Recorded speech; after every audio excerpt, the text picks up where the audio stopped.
The chains were broken, but freedom came with new walls. While America boomed with industry and wealth, black families were still trying to escape the shadow of slavery. For many, the end of the Civil War wasn't a true beginning. It was another hard chapter in a fight that never seemed to end.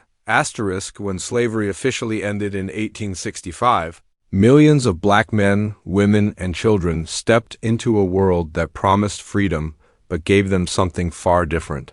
They were no longer owned, but they were not equal. In the South, the Reconstruction period started with some hope. Black Americans were elected to public office, schools were built, and the dream of true citizenship seemed possible, but that hope was short-lived. By the late 1870s, white lawmakers in the South were already working to take back control. They'd passed laws known as black codes to limit the rights of newly freed people. Soon after came the Jim Crow laws, rules that enforced segregation and discrimination at every level of life. Schools, trains, bathrooms, neighborhoods, all were divided by race, and behind these laws stood violence. Groups like the Ku Klux Klan attacked black families who dared to ask for more.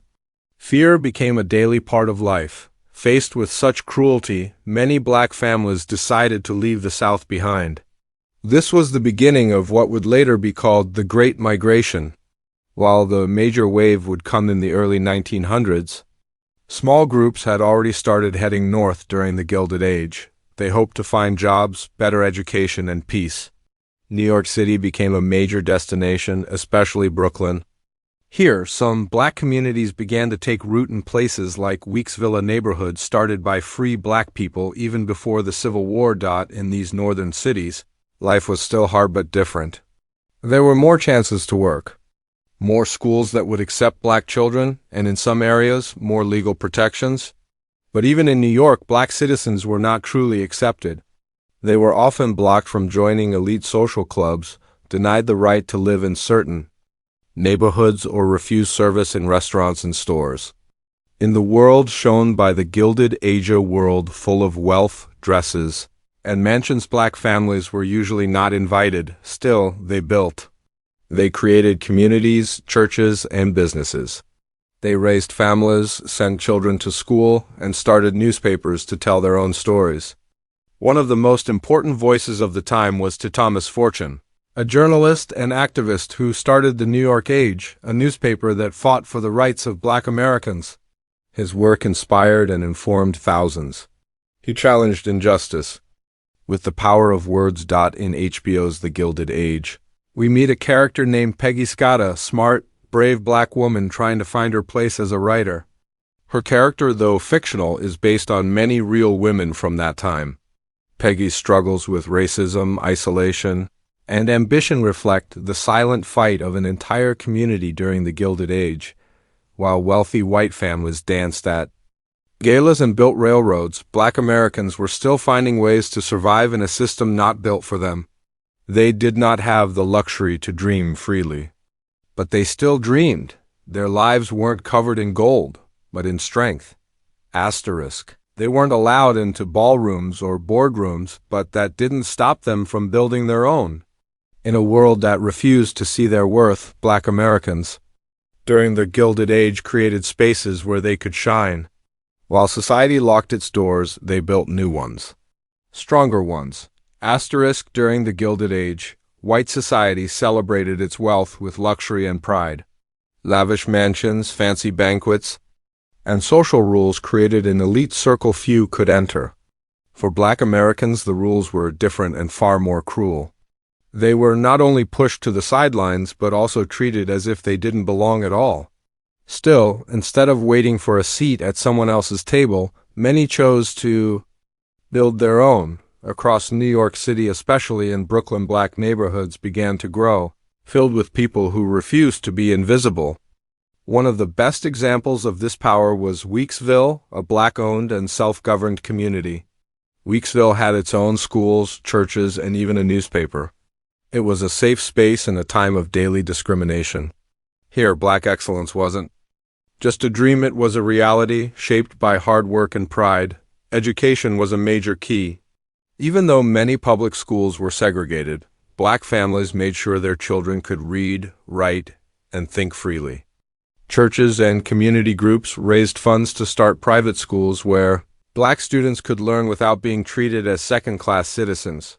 One such place was the colored school No. 1 in Manhattan, where students learned under black teachers, an act of quiet rebellion in a white-dominated world. Outside the classroom, excellence continued.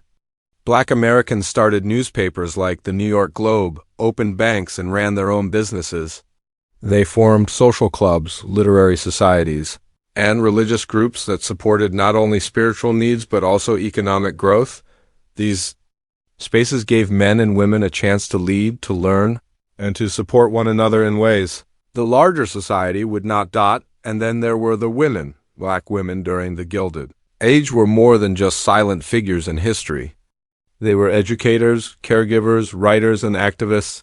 Many belonged to clubs that focused on self-improvement, charity, and education. They raised money for orphan children, helped newly freed people find jobs, and taught others how to read and write.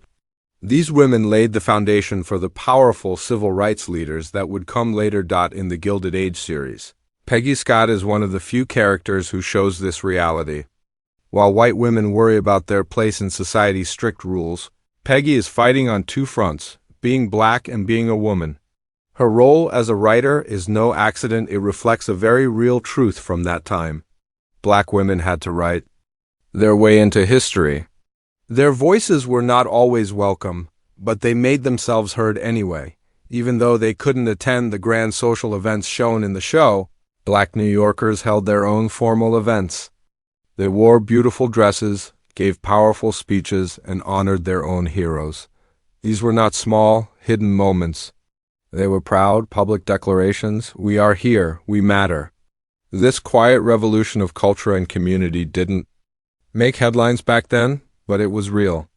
While the rich competed to see who had the biggest mansion or the most diamonds, Black Americans were competing with poverty, racism, and exclusion and still managing to rise. Their success wasn't handed down from old money. It was carved from courage. They dressed with grace, walked with dignity, and carried the weight of two battles, being black and being women. In a time when even white women struggled to be heard, black women had to shout in silence. They weren't just fighting for seats at the table. They were fighting to be seen at all. The Gilded Age was an era of surface beauty, gold-lined homes, silk gowns, and social power games played behind velvet doors. But for black women, there were no invitations to these parties. Instead, they were forced to live in the shadows of the glittering age. Their names often erased, their struggles buried beneath the stories of the wealthy and the white. And yet they rose. They were daughters of formerly enslaved people, granddaughters of women who had risked everything for freedom, and they knew that survival wasn't enough. Black women wanted more: education, opportunity, a voice. They understood that their existence was already resistance. But many went further. They led, taught, and wrote the truth no one else dared to print. One of the most powerful weapons they held was the pen. Figures like Ida B. Wells used journalism as a sword, exposing the brutal lynchings happening across the South and demanding justice when the world preferred silence. Her writings were fearless, burning through lies and forcing America to look at itself in the mirror. Wells was not alone. Women like Frances A. W. Harper gave speeches, wrote poems, and led reform groups, pushing both the abolitionist and women's rights movements to remember black voices. But even in northern cities like New York, black women had to climb steeper hills. In schools, they were told they didn't belong. In jobs, they were paid less or not hired at all. In society, they were treated as invisible, yet they responded by organizing. They created clubs often called literary societies or temperance groups that became centers of learning, activism, and care. These spaces allowed black women to discuss books, plan campaigns, raise funds for schools, and support one another when the world refused to. In HBO's The Gilded Age, we see this struggle in the character of Peggy Scott. She is not a background figure. She is a bold, educated writer with a deep sense of identity and purpose. Her story is fictional, But it reflects a greater truth. There were many women like Peggy, women who walked confidently into publishing offices only to be turned away. Women who knew their worth, even as the world tried to reduce them to servants or side characters. Peggy's relationship with her mother in the show is also important. It highlights how older generations feared for their daughter's safety, but also held dreams for their rise. Her mother worries about society's limits. Peggy wants to break them. That tension existed in many real homes at the time. Mothers told daughters to be careful. Daughters wanted to be bold. And through that tug of war, a new path was carved. But the fight for visibility wasn't only about writing or speaking. It was also about how Black women presented themselves. Their dress, posture, and language were often strategic. They knew they had to be twice as composed, twice as smart, and twice as prepared to be taken seriously.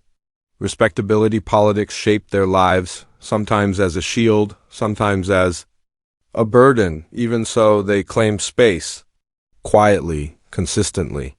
And with an unshakable strength, the Black women in the Gilded Age were not waiting for a spotlight, they were building one. And though history often ignored them, their legacy still shines. When their voices were silenced in the courts, they shouted through newspapers. When doors were slammed shut, they painted, preached, and published their truth. In the Gilded Age, where gold masked injustice, Black artists and thinkers turned resistance into art and art into legacy. The Gilded Age may be remembered for its wealth, but for Black Americans, especially in the North, it was a time to reclaim identity through words, images, and sound. While political power was limited, creative expression became a battlefield. Resistance didn't always look like protest signs. It looked like a printed page, a sermon, a song, a portrait. And behind these works stood brave individuals who chose to speak even when no one was listening. At the center of this cultural uprising was the Black press. Newspapers like the New York Age, led by editor and activist T. Thomas Fortune, gave voice to a silenced people. Fortune didn't just report the news, he challenged the system. Through carefully chosen words, he exposed racial injustice, argued for civil rights, and inspired a generation of readers to think critically and act boldly. For many Black families, reading the newspaper wasn't just a habit, it was survival. Education and empowerment rolled into one. Writers were not the only ones shaping resistance. Ministers preached justice from pulpits, transforming churches into places of safety and political strategy. Black congregations gathered not only to worship but also to organize. These churches funded schools, supported local businesses, and trained future leaders. The spiritual and the political became deeply connected, and this unity gave Black communities a unique kind of strength. Art played its part too. Black painters, composers, and storytellers found subtle ways to capture the emotions of their time. Though galleries and publishers often rejected them, their work still found its way into homes, schools, and churches. In their creations, they celebrated Black beauty, mourned Black pain, and imagined Black futures. They told stories no one else dared to tell. In the Gilded Age, Peggy Scott's journey as a writer captures this spirit. Her dream isn't just to be published, it's to be heard. She writes not for fame, but for purpose. Through her pen, she pushes back against stereotypes, against silence, and against the idea that Black women had nothing to say. Peggy is fiction, but her fight is real. Her struggle mirrors the lives of many real women who used writing as a tool to break chains society refused to see. The act of writing during this time was bold. It was dangerous. A single sentence could bring threats, job loss, or worse. Yet, many Black writers and editors continued. They believed the truth deserved ink, even when it brought trouble. Their courage planted seeds for future giants like Zora Neale Hurston, Langston Hughes, and James Baldwin. Cultural resistance also showed up in theater and performance. Even though Broadway stages were off-limits, Black performers created their own shows, often filled with messages disguised as entertainment. Laughter, rhythm, and storytelling became shields against despair and weapons against forgetting. This movement wasn't loud by today's standards. It wasn't covered in flashing lights, but it was powerful. It taught black children that they came from strength. It reminded the world that silence could be broken and that stories once told cannot be buried again. During a time when society said, "Stay quiet," these artists answered, "Watch me speak."